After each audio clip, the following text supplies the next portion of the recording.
शिवा, इतनी देर क्यों? पापा, प्रकाश अंकल फोटोग्राफिक मेमोरी सिखा रहे थे। Photographic memory? ऊटी में फोटो स्टूडियो खोलेगा क्या?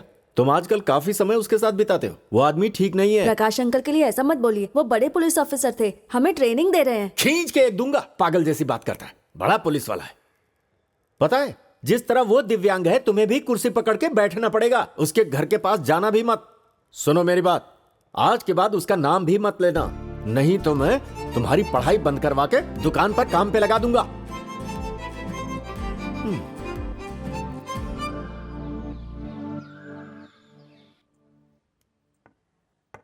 अच्छा, तुम्हारी नजर मेरी रानी पर है।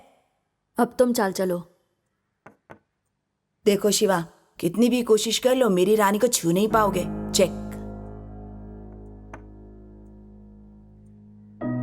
कोई चाल नहीं बची तुम्हारे पास। चेकमेट। राजीव, डैड बुला रहे हैं, मैं अभी आता हूं।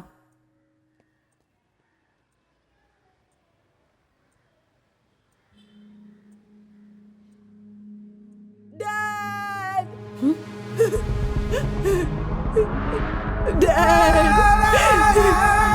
शिवा देखो ना, किसी ने डैड को चाकू मारा और भाग गया। उठिए ना डैड। डैड, डैड, शिवा कुछ करो ना।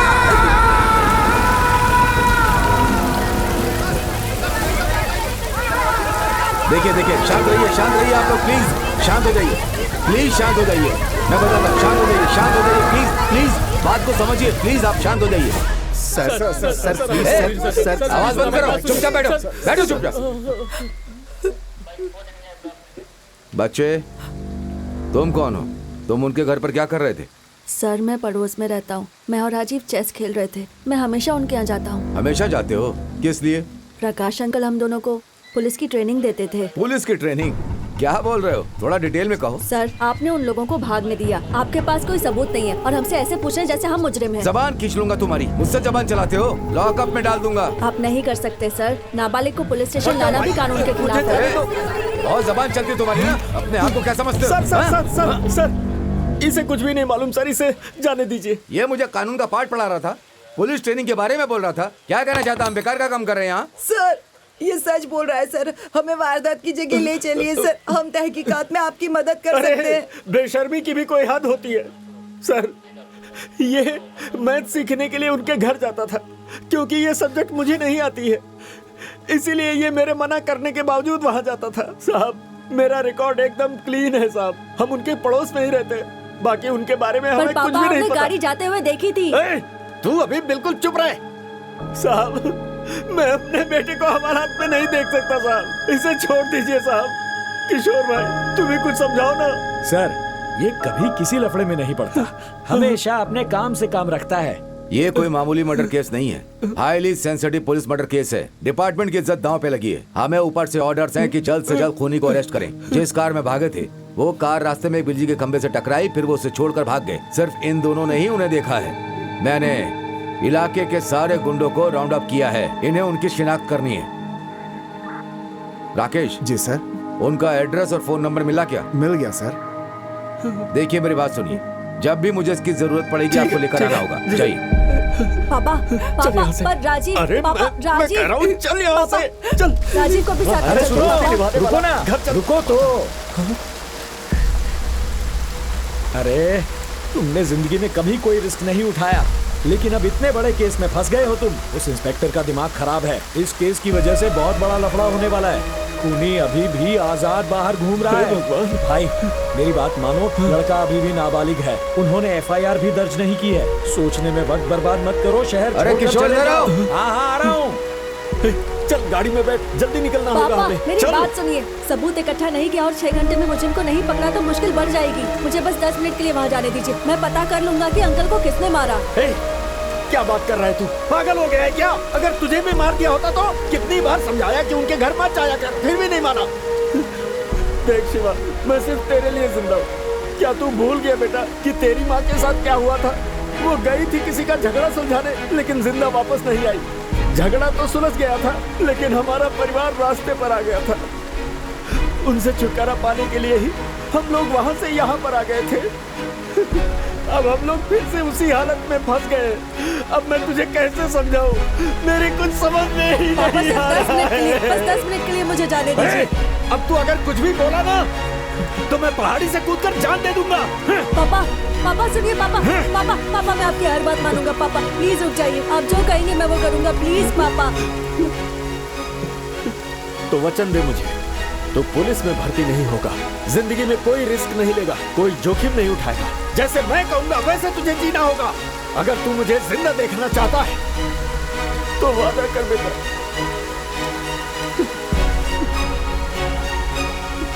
वादा करता हूँ।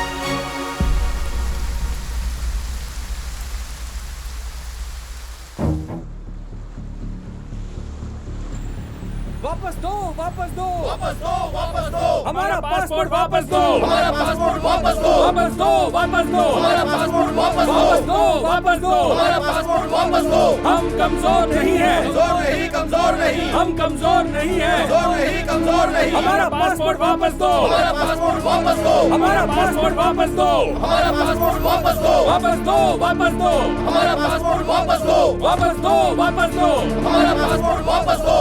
अरे अरे अरे अरे शांत हो जाओ, शांत हो जाओ, मेरी बात तो सुनो। तुम लोग यहाँ क्यों जमा हुए हो? दादा, हम 250 लोग हैं और हमें काम से निकाले हुए पूरे 3 महीने हो चुके हैं। हमारी तनख्वाह भी नहीं दी जा रही है। हम वापस जाना चाहते हैं पर हम वो भी नहीं कर सकते हैं। हमारे पासपोर्ट वापस नहीं कर रहे ये लोग। यहाँ तक कि 2 वक्त की रोटी खाने के लिए अब हमारे पास पैसे नहीं बचे दादा। अरे तनख्वाह नहीं दी तो भी फिक्र नहीं है हमें, कम से कम पासपोर्ट तो वापस दे दो।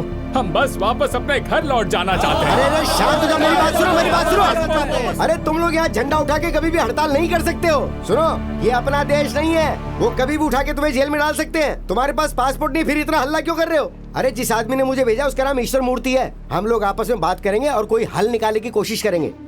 मैंने आपकी प्रॉब्लम समझ ली है। कंपनी का नाम येलो स्टोन कंस्ट्रक्शंस है। ओनर एक चाइनीज आदमी है। वो कहता है कि इनका वर्क परमिट कैंसिल हो चुका है और ये लोग जहाँ चाहे वहाँ काम कर सकते हैं। सर वो झूठ बोल रहा है सर, और इसलिए झूठ बोल रहा है ताकि वो लोग दूसरा काम ना कर सकें। हाँ भाई, मुझे पता है, लेकिन ये कोर्ट में साबित करने में कई महीने बीत जाएंगे। तुम्हें उस ओनर से बात करनी होगी। बिना सोचे समझे तुम लोग किसी भी कागज पे साइन कर देते हो और पासपोर्ट भी दे देते हो।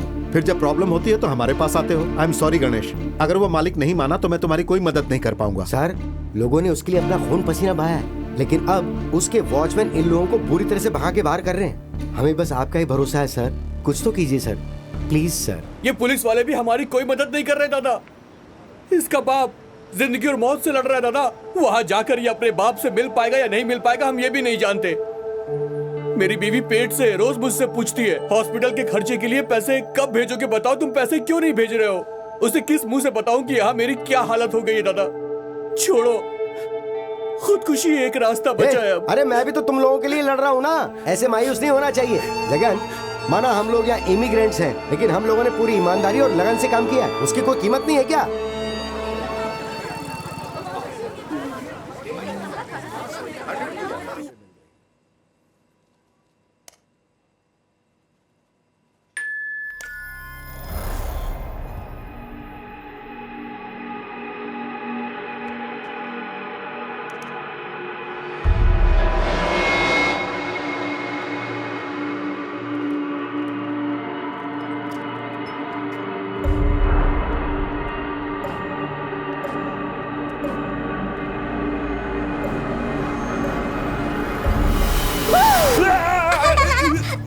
तू है क्या शैतान कहीं की? ये बता, इतने सारे सीसीटीवी कैमरा के होते हुए तू बच कैसे जाती है? वो मेरा सीक्रेट है, लेकिन आप डर गए ना?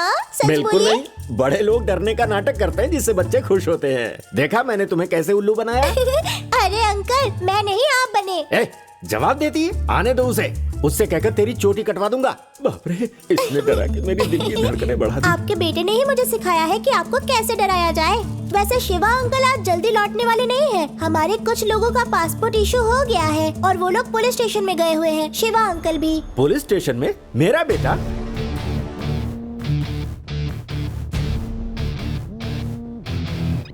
हेलो शिवा, कहाँ हो तुम? दिवाली आ रही है पापा, मिठाइयों की बड़ी ऑर्डर मिली है तो होलसेल में दूध खरीदने के लिए आया था। क्या हुआ?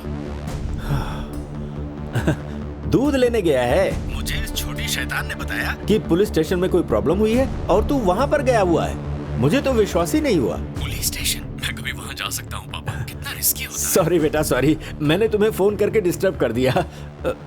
अच्छा सुनो, इस साल की स्पेशल मिठाई क्या बनानी है? हलवा पापा। बहुत अच्छा। सुना तुमने, मिठाई के लिए दूध लेने गया है। मेरे संस्कार हैं, मेरा बेटा है, वो कभी भी जिंदगी में कोई रिस्क उठा ही नहीं सकता।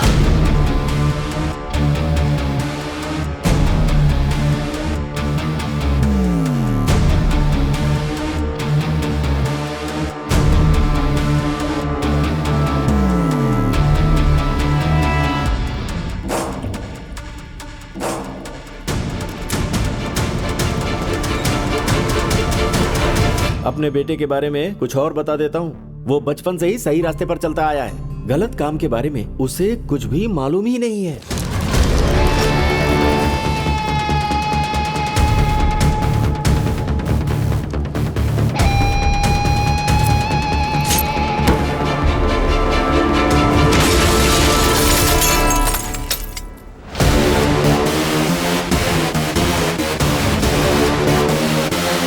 वो कभी भी किसी से झगड़ा नहीं करता। इसमें कितना रिस्क है मुझसे ज्यादा वो जानता है।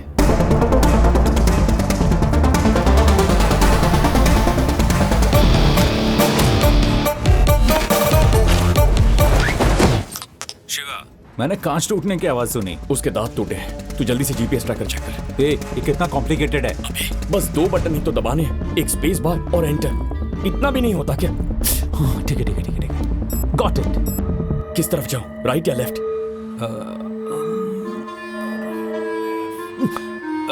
राइट।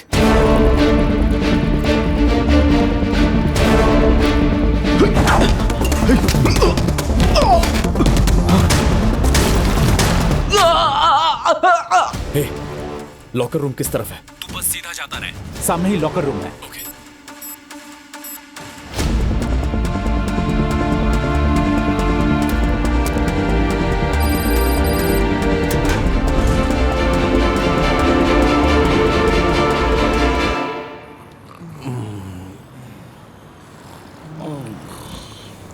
ए जगन, क्या हुआ? मुझे भूख लगी है यार। क्या करूं? तो मैंने कौन सी बिरयानी खाई है? देख नहीं रहा, तब से यहाँ पे पड़ा हुआ हूँ। एक नंबर की कमीने। हम लोग यहाँ पे सो रहे और हम पर कचरा फेंक कर जा रहे हैं, ये बेवकूफ। जगन, मुझे एक डाउट है।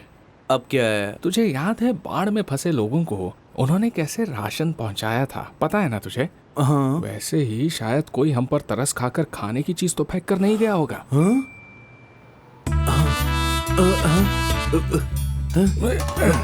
खोलता हूँ। इसमें तो प्लास्टिक कवर्स है। सोचा था खाना मिलेगा। हमारे पासपोर्ट है, ये देख।